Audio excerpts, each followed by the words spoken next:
We have seen so many instances of localizers disrespecting source material to the point where they completely butcher a product and then inevitably push people away. And unfortunately, one of those individuals is Katrina Translator, somebody who has been extremely vocal in this space and somebody who has time and time again bragged about their terrible work. And now we're finding out that this infamous localizer is actually a director now for a major Japanese video game company. I have a few different things to show off, but before I get into the topic, if you enjoy the content I create, check out the links in the description, follow me on social media, and consider supporting through Patreon or YouTube memberships. Now, I talk a lot about localization problems on this channel because I want a creative's initial intentions to be brought to different audiences. Otherwise, why are you going to translate it if you're not going to do so faithfully and respectfully?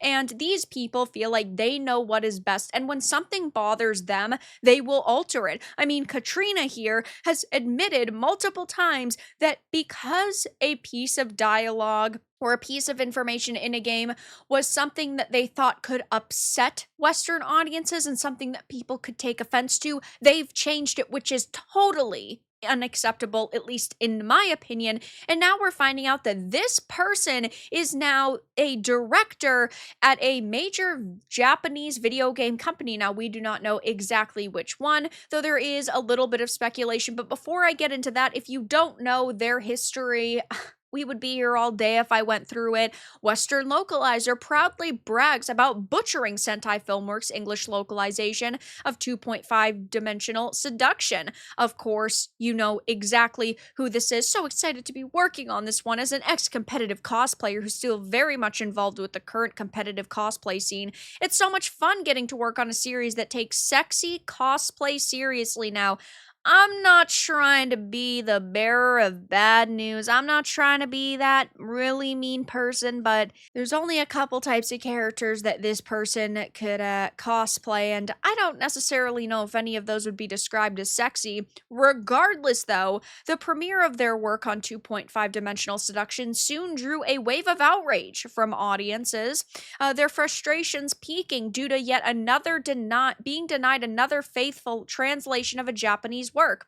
Of course, there's multiple different things here. Originally, as seen in the manga's 7th chapter, in response to an inquiry, a character proceeds to essentially let his fandom get the best of him and gush about how much he loves one of these characters. As you can see, we would be here all day if I was reading them, but in this new localization, the explanation is not only far shorter in length, but also far more crude in its content, in effect replacing the joke of it's genuinely funny because he's so passionate about his interests with one whose premise is essentially it's cringe funny because he's being unnecessarily over dramatic and creepy, which of course is not what fans wanted.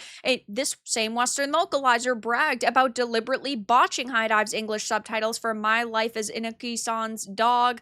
Not shocking there. Sentai Filmworks replaces the term lolicon with problematic age gap in their localization of Dark Gathering anime. So we are talking about a slew of issues here, and now not only are Japanese fans fighting back, but Western anime fans and video gamers are fighting back as well. So Manga Lawyer had posted Big Brother Katrina, the famous localizer who inserted a non-binary character in 13 Sentinels from Vanillaware, is now the director of localization for a major Japanese video game company. They had posted, I'm moving to Tokyo. After 3 years at Deluxe, I've accepted an offer at a major video game company as a localization director. I can't wait to dive back into Game Loc and start the next chapter of my life in Japan. Now, I personally believe that it is Atlas.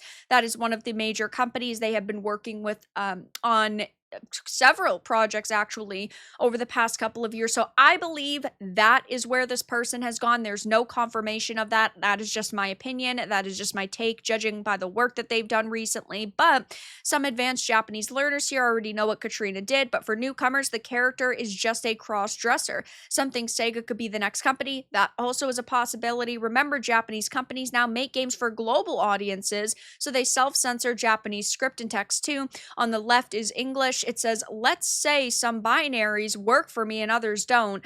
This lets me hide the fact that I'm even alive to the Japanese, which is this is more convenient for me. It lets me keep it a secret that I'm alive. So very different contexts here, very different words here and sentences and structures. And it is so disheartening to see this happen because this is somebody who, yes, does censor based on their own opinions. And that means that this Japanese company is basically going to just have this person self censor everything. And we are going to get watered down content. And that is just really so heartbreaking to me because the reason why so many people started looking at Japanese entertainment, South Korean entertainment, even Chinese entertainment is that it was new, it was fresh, it was unique, and they weren't afraid to take risks. And that's something we don't see happening a lot in the Western video game industry, especially from these AAA companies. That's why we look to indies, that's why we look to double A's, that's why we look to these other regions. And the fact that now they're just trying to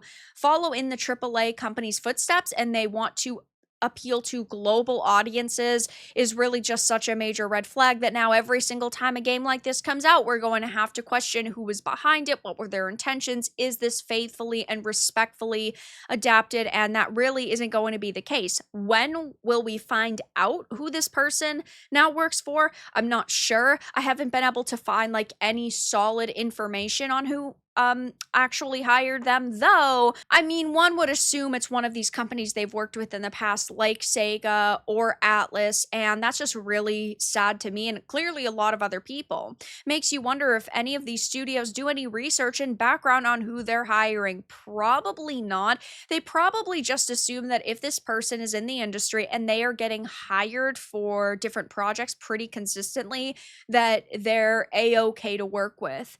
Which company hired her? To avoid buying any of their games. Have these Japanese companies not been paying attention to the AAA industry in the West? It's like they are trying to fail. And yeah, it is really sad to see this happening because I want these companies to thrive. I want entertainment to be alive and successful, and I want developers to make money, and I want to be able to purchase any game where a teaser or a trailer looks cool, but that's just not the world that we are living in at this point in time. These types of people need to stop being hired because they are only damaging the video game industry, and these companies really need to put their foot down and say, listen, if you're going to work for us, you need to leave your fucking activism at the door, and that's not what is happening. Boo, they keep picking losing positions to push DEI, probably Squeenix. This could also be the case because we recently found out that one of the Final Fantasy 14 localizers actually left or had been fired. They haven't really clarified, but they're no longer with Square Enix, so that could also be the case. Who really knows, though? EU AI localization for the win. Whatever studio hired her will not be getting my money going forward. Boycott and let them know why. Heads up, the activists are coming. So, of course, I will be covering this again in the future when we know exactly what company this individual is working for, when we have more solid information. But be very cautious when it comes to purchasing Japanese video games going forward. Definitely do a little bit of research into who the people are behind the project, if anyone on the team is making questionable statements, and also I will be keeping an eye on Katrina's social media to see if they end up making any other statements. They're over on Blue Sky now, not particularly shocking, and I will be making more videos when we know or know projects that they're working on, but this is definitely a big red flag, and I'm really sad to hear about this happening. But that's all that I really had to discuss in this video. Let everyone know your thoughts in the comments below. If you enjoyed this and found it important and informative, make sure to give it a like, and if you didn't, give it a dislike. I appreciate your support either way, but I'll talk to you all again in the next video really soon.